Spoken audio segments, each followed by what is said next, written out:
আলাইকুম, কেমন আছেন আপনারা সবাই? আশা করি অনেক ভালো আছেন। যাই হোক, ছোট্ট মিনি ব্লগ নিয়ে আসছি।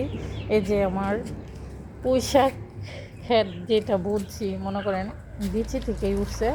তো এই যে আমার এই মুরুগগুলার কারণে কিন্তু দেন ক্ষেতগুলা কীরকম হয়ে গেছে। শত এদিক দিয়ে আসলো, এদিক দিয়ে আসবো, এরা এখানে উঠতেই হবো। যাক, ছেলের দেখেন এটা হাজারি গোলাপ গাছ ছিল, ওই গোলাপটা গাছটা কাটা ফেলছি, এখন শুধু এই গুড়িটা ছিল, এই গুড়িটার থেকে এই ড্যামটি দিছে। আর গতকালকে একটু টাউনে গেছিলাম, যাওয়ার পরে কিনে আসছি বাইরের থেকে, ভিতরটা ধরছি গেট লাগাবো তার জন্য। এই যে এই দুইটা কলা পাতার প্লেট আনা হয়েছে। এই যে দেখেন, আমি হাঁটতেছি আর কথা বলতেছি। আসল কথা কি, এই লাউয়ের ডুগাগুলো আজকে কাটবো। এই যে এই লাউ গাছের ডুগাগুলো কাটবো এখন। আর এই প্লেটটি দেখাইতেছি, দুইটা প্লেট আনছি। আরও অনেক কিছু ঘরের জিনিস আমার মনে করছিলাম, তো আনতে পারি নাই।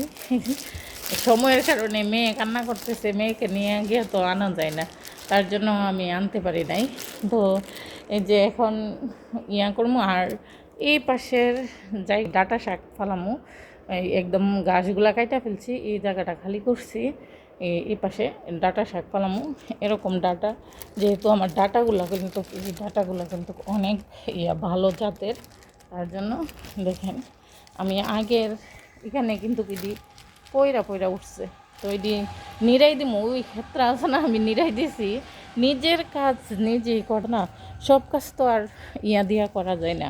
আর আমরা প্রবাসীর বউরা, হাজব্যান্ড বাড়ি থাকলে যাদের আছে এরা খেলে মিলেমিশে কাজ করে। তো আমরা দেখেন এই সংসারটারে এইভাবে গুছাই রাখি, তারপরেও আমাদের নামে অনেক কটু কথা আসে। তো সবাই দোয়া করবেন, সবাই তো আর এক না, এক এক ফ্যামিলিতে এক এক রকম বিরল করে। তো আমি চেষ্টা করবো লং ভিডিও দেওয়ার জন্য। অবশ্যই আমাকে সাপোর্ট করবেন এবং ভালোবাসবেন। এটাই হচ্ছে আমার ছেলের মোবাইল ক্যামেরা, বুঝছেন? তো এই মোবাইল দিয়ে আমি করলাম, ভিডিওটা করলাম। আর এই প্লেটগুলো কীরকম হয়েছে অবশ্যই জানাবেন, এই প্লেটগুলো কীরকম হয়েছে।